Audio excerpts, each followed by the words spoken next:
This show is part of the Haunted Attractions Podcast Network. Find all of our shows at hauntedattractionspodcast.com. This is Haunting the Globe. Short but intense interviews from haunted attractions around the world.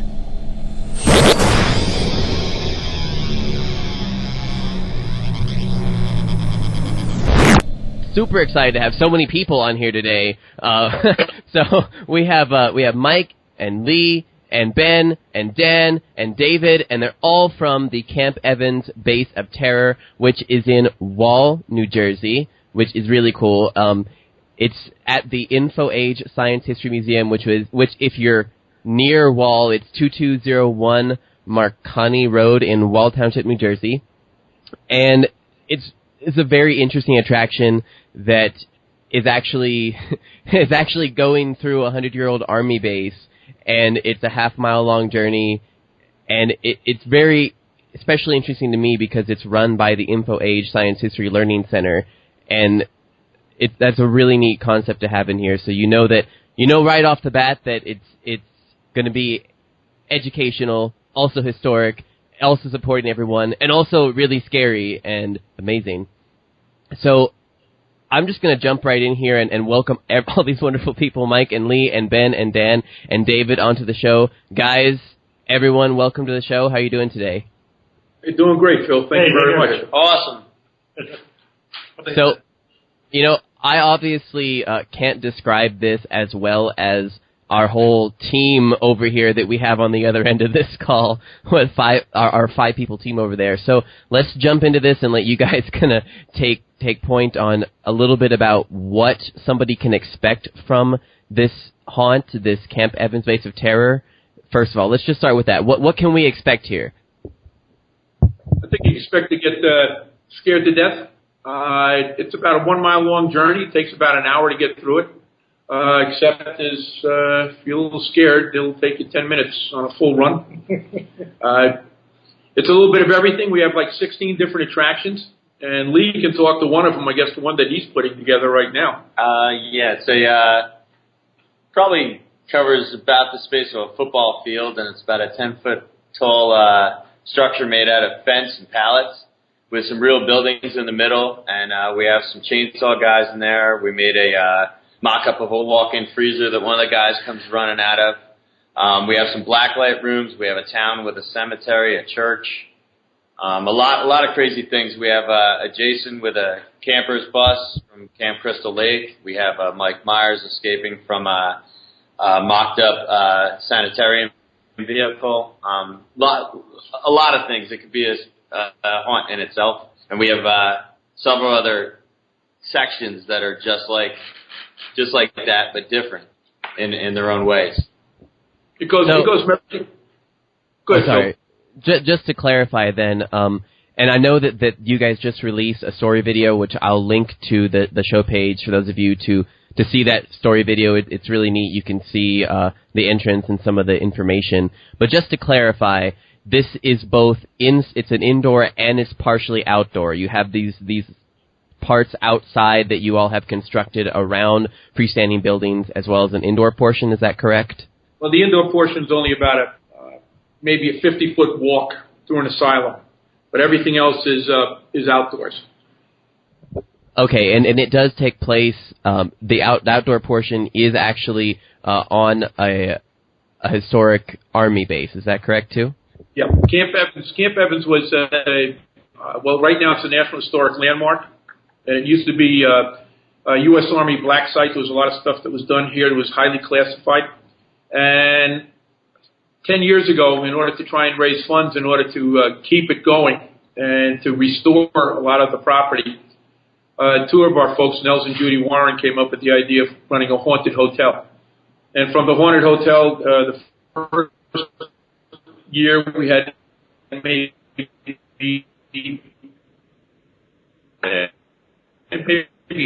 1,000 people come through, 500 people come through.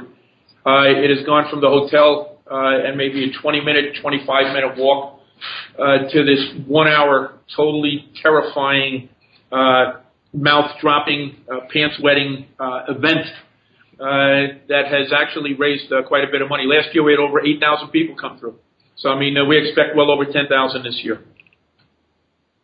That's an incredible growth, and also a lot of time too. Having something that lasts for so long, because I'm on here and the general admission price is only $17, and you all are opening in the first weekend in October from 7 to 11. It looks like every Friday and Saturday. Right. A whole hour of this tour for $17 is pretty good, I think.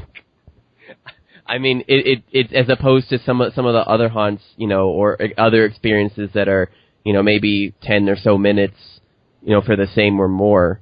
And this is really neat because it's an actual historic landmark, and you guys have added all of these haunt elements to it to kind of accentuate that. That's really neat. And it starts actually we do an after action review in November, right after Halloween, and then we start the actual planning in the February time frame, and we have meetings going on from there all the way up to the present time. And Dan and Ben are the haunt masters. They're the groundsmen that start putting together the route and where we're going to put the various attractions. Because this year I think we have something like 16 different attractions as you go through. Yeah, we got a bunch of different groups there that just jump in and they pretty much build whatever crazy thing they want to. Just has to be safe. We're there to assist in building the fence, building the corral to keep people going, and supplies and keeping everyone happy. Because at any haunt, it's like there's always things behind the lines, behind the scenes, and we're those guys.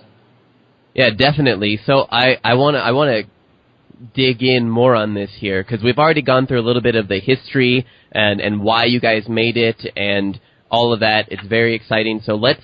Our next part of the interview is typically the innovations, and we've already talked a little bit about how you have 16 attractions planned. So, Dan and Ben, you guys, the Haunt Masters, do you want to go a little bit in depth here and dig into a little bit about what those attractions are individually, just kind of an overview of what those 16 entail? Yeah, I'll jump right in there too. Ben will jump in a second. The biggest thing, the coolest thing we have is because we're a science and history center, because we're an ex-military base, we have a lot of this equipment. I mean, we try to use everything real. Everything you're seeing there, that's a real Humvee there. That's a real Humvee over there. These are real short buses that have been converted. This is really a big bread truck that's been converted to, an escaped vehicle. What was that? An asylum vehicle that Mike Myers is escaping from. We use realism as best we can, whenever we can. We have real military fencing going up there. We're completely surrounded, all 37 acres by 10-foot barbed wire, so that helps out too. It's just a lot of natural scenery in here. Yeah. I mean, you may not go through all the buildings, but you're around all the buildings at all times. And in certain sections, the real buildings have sets set up in them or play into them. The sections that have been built up around them. And each thing is like a different experience. You might go from being super scared where you want to leave and you're crying to seeing something so visually stunning that it's amazing. We have some other guys that do special effects that have like some amazing things. And then we have other sections where we have artists and just so many different ideas and creative people, and it keeps growing bigger and bigger every year. And we change it every year. We start to break down in the fall and then continue in the spring after the winter. And what you saw last year is going to be entirely different from what you saw this year. Right. And we have new people coming in all the time that hear about us and they want to take part and they want to join us. For example, Lee. Lee came in 2 years ago, and all of a sudden he's had the freedom to do what he wants, and he has the talent, the imagination. Well, go ahead, tell him. Just why you came. Well, I was involved in another one. I've been doing these for about 20 years. Probably some other ones you've heard of from the New Jersey area. I've been involved with just about all the big ones. And I had one of my own for several years. And I got involved some time ago before I was here with a charity one in another town, in Bricktown, that was quite large. And after being there for like 5 years, I used to do commercial ones. I just got wrapped into the whole thing with the charity ones. Knew a couple of people over here. I said, I'd like to come out and check out your one. And I just fell in love with the place. It's awesome. and it's great atmosphere, and I couldn't wait to get involved with it. When I first came here, I jumped in a set that they had built for me, and since I've added on to it, and just the whole thing is exploding and growing, and it's kind of like a go big or go home thing now. They have, TV commercials that are going to be coming out. A lot of media coverage from radio to papers to news to podcasts. Which we appreciate. Yeah, I was gonna say, don't forget the podcast part in there. Which we appreciate very much, and it's just growing because that one has since, after probably about 10 years, it is taking some time off. So all the people from that one joined this one, and we got a lot more in addition to the ones that already had professional groups added that are just have a lot of equipment and know-how, and it's just going to be a great, great show, and I could see it going far bigger than the numbers are even expecting this year. And you figure out what scares you most: spiders, snakes, clowns, dolls, zombies, yucks. Take your pick. You're going to find it here. One way or the other, we're going to make you pee your pants. Yeah, I've noticed. So there seems to be a little bit of everything, and you guys just keep adding on to the effects and what you're bringing to the table every year while you're expanding and getting new people in. That's very exciting. It's very exciting that you guys are growing at that rate and able to add and continue innovating, and that you have all of these visually stunning real pieces to accentuate all of this, from the vehicles to the barbed wire and the buildings. It sounds fantastic, and I know that you can get kind of a hint to see some of this in the preview videos that they've been doing, and you guys are going to make some commercial videos as well, which will be doubly exciting to see some more of this. For those of you that are listening that maybe are nowhere near New Jersey, like myself, who's actually currently in New Mexico, and we're kind of just sitting here being like, oh man, look at that, it's so cool. So yeah, we'll keep posted. If you look on the show page, I'll link to all this, but some very cool stuff happening up there with this base and everything they're adding. Bring the copy of the plane ticket. We'll work something out. They can get here. Awesome. That'd be so cool. So we've covered a lot already, for the history and why you guys are doing what, and I want to backtrack a tiny bit and just nail in a little bit for people that might not be aware. Just very, very quickly, can you just summarize what the InfoAge Science and History Learning Center is? It sounds self-evident, but if you just want to kind of accentuate what that is, because this event was created to support that, so we want to make sure that we know what it is too. Well, InfoAge started when the Army decided to get rid of the base back in 1993. And the Science History Museum and Learning Center is based on the history that was developed here, everything from Guillermo Marconi's wireless web around the world in 1913. That's actually our oldest building. It's over 100 years old. From there, it goes to the Treaty of Versailles. At the end of World War I, was transmitted to this station, to a wireless station that was here. And it was brought down to Washington. In King's Christian College, there was here in the 30s. It was run by a Dr. Percy Crawford, who was one of the first nationwide radio evangelists. And then right at the beginning of World War I, the United States Army took over. And radar, which a couple of presidents and many generals said was the thing that really won the war for us, was developed here. Matter of fact, the first signal to outer space that returned from outer space, Project Diana, in 1946, February 1946, this radio signal bounced off the moon and came right back to here. We have the first meteorological satellite was developed here. The first communication satellite that you could use, which is right now the precursor of satellite communications, was developed here. So, the history, the information history of this place is just, over 100 years old and fantastic. So, InfoAge was based upon this history, and to try and bring people in here, especially kids, to inspire them to look along the lines of science, technology, engineering, and math, STEM. And we've also added art, which is STEAM. So that is the whole purpose of what we have here, to try and develop this learning center and museum so that kids can come in here They can get cranked up, really get excited about technology, information technology. And that's pretty much it, Phil. Every penny that we get from this thing goes into our programs. It's also one of the reasons we're able to keep it so cheap, too, because we're a non-for-profit. You get that $17 mark, and it goes right back to, hey, there's the roof we did last year or the year before, or whatever, Just we got, what was it, $30,000 of it went to that Tyros dish. You can check that Tyros 1 dish antenna we have over here. 30,000 of that we brought in last year went to that to get that up and running now, and that's operational after 40 years of not being up there. So.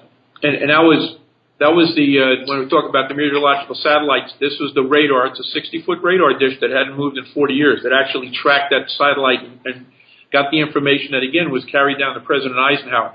It hadn't moved in 40 years. Right now, we are receiving radio signals from the center of the Milky Way, 25,000 light years away. So there's a lot of stuff going on here.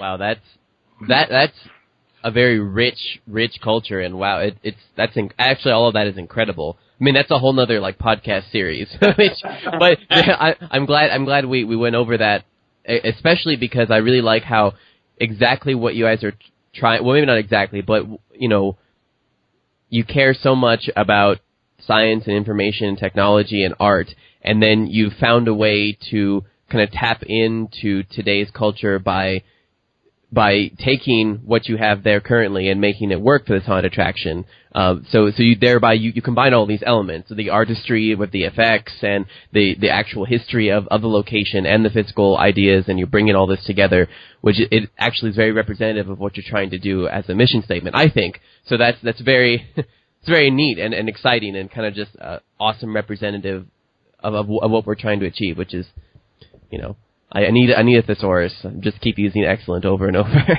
It's one for our nerd homies out there. So yeah, those guys out there. So we've covered, again. So I just want to jump in. We talked about this a tiny bit too, but the next part I always like to bring up in these interviews is what have been some of the unexpected hurdles and also the unexpected benefits that you've experienced when trying to transition InfoAge into a haunted attraction. And we talked a little bit about that already with, getting groups together and putting it all together. But what other hurdles or benefits have you guys experienced in this taking your InfoAge and putting it into an attraction? I'll jump on that. Sometime in July, mid-July, early July, somewhere around there, I say goodbye to my wife until November. So, I write down her name every other day just so I can remember it. So, and I have kids, so go figure on that one.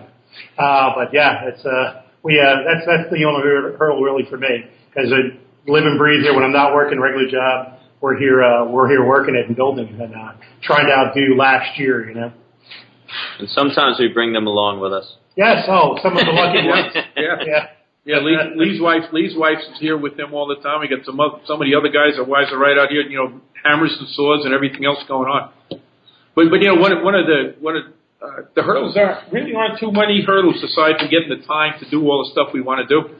But some of the benefits are just the people that we meet, and like Lee. I mean, I probably wouldn't have met him if it wasn't for this. And because of this, I'm sorry I ever did meet him. Yes. So, it happens. It happens. Oh, my God. Your wedding vow, wasn't it? Yeah. It happens. It is a great eclectic bunch of people, because for any night we have like 75 or 80 high school actors and actresses, kids that are involved in the theaters in school. And this is one of the benefits, because we put money back into these school drama programs. Then you got 25 or 30 adult actors. And then you got a behind-the-scenes crowd of about another 30 people trying to make certain all the lights are connected, the safety is here, the security is here, and everything else. But it's just a huge eclectic crowd of people that have a passion, because everyone's a volunteer, and you need the passion, and it's all here. We have quiet guys like Ben sitting over here on the side. He does nothing but just make certain that this thing, no one electrocutes themselves. He's the one that really is kind of was probably the original horror guy here, and he's just turn the laptop. It's just not his thing to be talking on things like this, but it really would be nice to hear from him and get some of his thoughts. He just grunts occasionally. He's the madman that when we all go home like 11, 12, 1, it was like he'll be here 3 or 4 o'clock in the morning because lighting has to be done at night. So. Yeah. Yep.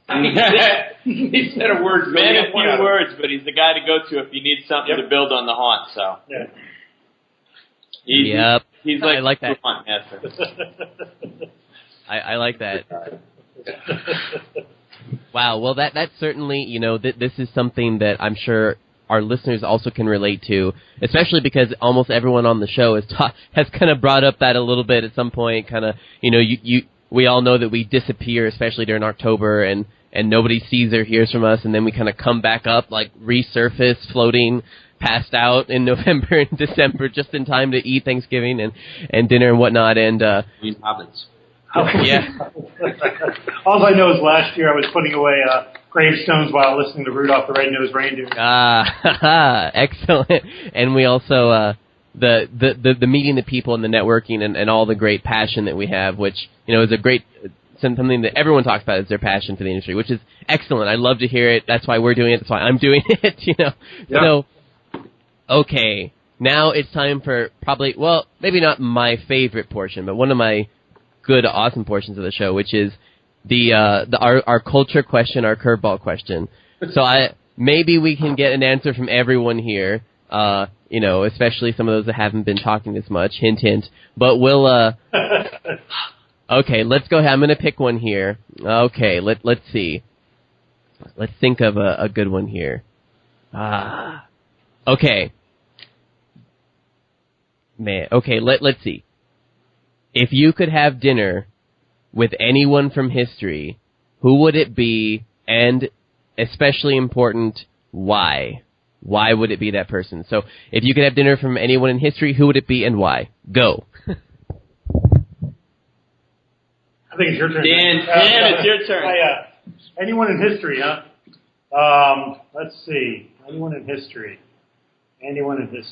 Yeah, I picked this question because you all work in this info age history learning center, so I feel like you have some good answers. There's too many. For me, it would be Bruce Lee. Sure. For me, it would be Bruce Lee. Okay, Bruce Lee, and why? Why Bruce Lee? Because I've always been into martial arts, and I actually changed my name as a child and made it Lee. I didn't like the first name Bruce because I got the opportunity to change my first name as well when I was adopted. So that would be it for me. It's got nothing to do with the topic, but that's the true answer to the question for me. No, I prefer the true answer. That's awesome. Yeah, man, martial arts. We need to get some videos of you doing martial arts and scaring people. Using that. We'll work it in. It keeps me athletic. I'm in my 40s, and I still run around with the chainsaw here. And I'm probably the most energetic chainsaw guy you're going to see. Good. See, there we go. Those of you listening, think about some martial arts. It's never too late. You can be the energetic chainsaw guy that chases people around. Add that extra level of experience to your haunts. Okay. Who's next? Come on, man. I still have decided. Come on, I did it. Keep going around the room. I'll come up with somebody. Ben, who would it be? Come on. Singer. They're fake. Who do you want to meet, man? Anybody, man. Hey, you're right, Phil. This puts people on the spot about what they want to do, who they want to be. But I get about 4. That's crazy. Okay, that'll give them time to think. Yeah. One of the things I've often wondered what it would have been like to be George Washington, or even one of the signers of the Declaration of Independence. What it was like back then, because you were literally a traitor, or a rebel to the British government. And once again, you talk about trying to have a passion for what you believe in. But I often wondered about a guy that never really won any major battles, that was able to lead an army for about 8 years. And people still followed him and made him president. It had to be some charisma that man had. And I'm just curious. That was just one of the things. And I'm retired military, so for me it was just like something that just used to stick in there every once in a while. Yeah, I definitely agree. It's those people that you hear about in history and just the level of of charisma and leadership, and just to be in the presence of somebody like that would be incredible. So I definitely feel you on that answer. I may have one now. But I think I'd want to be my grandchildren great-grandchildren to go back in time to meet me. I am really entertaining. I have a love for life. I always wondered how I got involved in this. I really don't know anymore. And I think that would be pretty cool. Yeah. And you still won't give me an autograph. That would be, hell no. Because you know what those are worth in the future? Are you kidding me? Anyway, yeah, man, that'd be cool. Okay, back to Ben. He looks like he's ready. Ben is ready. Oh, look, he thought of something. I think he stole his idea. Yeah. We haven't gone to Dave yet either. Dave, come on, Dave. Dave, what do you want to read to me, man? I have no idea. Zero. Teddy Roosevelt. Well, here's another one. Who would like to go back and meet their great-grandparents? I would love that. Or at least the guy who invented ketchup, because I love it. That's another thing. Where do you get those tomatoes from? I would rather travel into the future to see how life has progressed and what new horrible things we come up with. An I mean, that's also an acceptable answer, I suppose, to the question. Who would you want to meet from history? I'd want to go to the future and look at my history. Like, oh, okay. He developed a wormhole a couple of years ago, and we haven't been able to stop him since. So. Well, you have to understand we're a little warped because we do this thing, so we might not answer every question on topic. On future haunts, we hope to actually start people off in the beginning with a virus and cure them at the end. So, well, and they can actually become part of the haunt. In a way, Dan was onto something there because after this year, we're all going to be pretty much famous. So meeting yourself wouldn't be bad. Yeah. Nothing like setting your goals too high. I'll go back to this podcast. Yep. All right. Well, we're going to go ahead and move on to the final stage here of the interview, which is first, what is the one thing, just one thing you would suggest to someone who is trying to either grow their haunted attraction or to get into the industry as a whole? I'll jump in there again, too.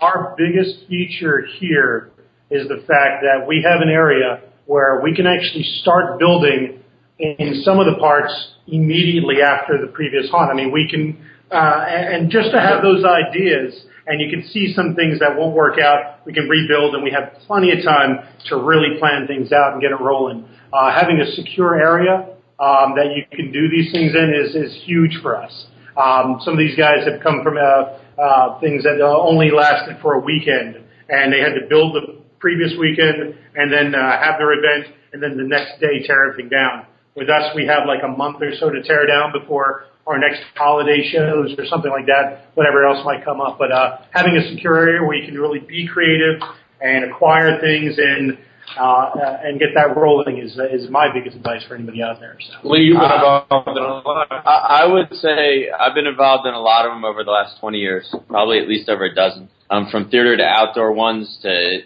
just everything. And biggest thing I would say is be friendly, be outgoing, and network. Talk to people with ideas. Talk to people that want to be involved and get their input. Utilize their ideas. And it really helps to keep growing it. You got to have a lot of good people involved. You can't just, try to do one thing with one person.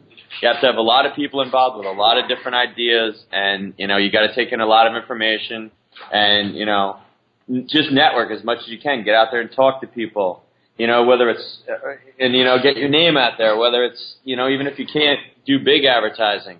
If all you have is flyers and word of mouth and the local radio or whatever it is you have, get it out there. Get the guy out there with 1 million flyers and say, dude, go everywhere and get these out everywhere you can. And then maybe the next year you can do a little more advertising and a little more and a little more. And you add people that want to do different things. And if you get someone that has an idea, you say, okay, go out there in our field and build it. Go make it happen. And we'll help you make it happen. And that's what it takes. There's so many people involved out here, and it's just so cool. I'm just out here because I like doing this, and I think all of us are like-minded. And, he just hit on something. He started one way, and then he ended up, he's here because he likes it. And I think one of the things that, if you're going to do it, you need the passion for it. And it's a passion that it just can't be a passion for a couple of days. I mean, you really have to get involved in it. And one of the things that it's great about this thing, all of a sudden you start tiring out a little bit, someone else will come along, and all of a sudden they'll just be wired and just on it, and all of a sudden you build right off of their energy again. Yeah. And that's the thing that gets them. We have people here running from 14 years old to 83 years old that are involved in making this thing go. So, I mean, it's, we run every demographic you can possibly think of. And I'll tell you, when we sit around one of our planning sessions, it is like, for me, it's like herding cats trying to keep some stuff on track, because there's so much energy, so much imagination, so much passion on it. It really is great. Yeah, and this area is very rich in it. Like, you could go anywhere from 20 minutes to a half hour, an hour in any direction and find another haunt around here. It's very rich in a lot of places with a lot of very big, good haunts in this area. And I'd say maybe like 10, 15 years ago, it really started becoming big again in New Jersey, and especially in this area. And a lot of places, they started popping up everywhere, and not even just the small ones. There's a lot of big ones in New Jersey that are trying to grow the same way in which that we are, and just looking for the next thing, the next scare, having fun, and hoping it snowballs bigger and bigger so we can have more and more fun and get out there to more people every year. Yep. Anybody else got one? Definitely check your local flea markets. You find a lot of cool stuff out there, really cheap price. That's where we find a lot of our props and things. We either build them ourselves, and Target's something they have a lot of cool stuff too, but usually it's pretty expensive, so we focus a lot on flea markets. And making things from hand. You can build a lot of things. You'd be amazed what you can do with some old scraps of wood or an old vehicle or just anything that catches your eye, and you say, hey, I could do this with that, and you end up making it. And there's a lot of times I'll go online and I'll find somebody that's selling old stuff that they used to do a party with or an event like this, and I'll call up my partner in the middle of the night that does my area with me, and I'll be like, hey, these people are selling this stuff. I just called them. Let's go. And we've gone out at 10, 11 at night to go buy used things, props, equipment, and you just collect stuff over time, and all those things help. There you go. All right, man. So some great answers there. Everything from having an area that you guys can work out there, haunters that you can work on, to start planning. Definitely planning is a huge thing. I totally agree with that. Making sure that you have a great plan. That's something we've had whole episodes on. And being friendly and outgoing and networking, talking to other people, getting your name out there. I definitely agree with that, especially, even organizing interviews like this, which is, seems time consuming, but hopefully worth it. Cross fingers. And the passion, that's something we bring up all the time, and just making things and finding what you can do at local flea markets. Okay. And anything else? I'm looking at you. And anything else? Yeah, I don't think you realize. Yeah, just don't give up. You just keep going, even when you almost don't feel like doing it anymore. Never use the word doomed. Yeah, never use it. No, I use it all the time. No. It's funny that he's so quiet, because he's the go-to guy. If somebody needs something out here or needs help with something, they're like, hey, go find Ben, and he'll be the one to help you or find it. Agreed.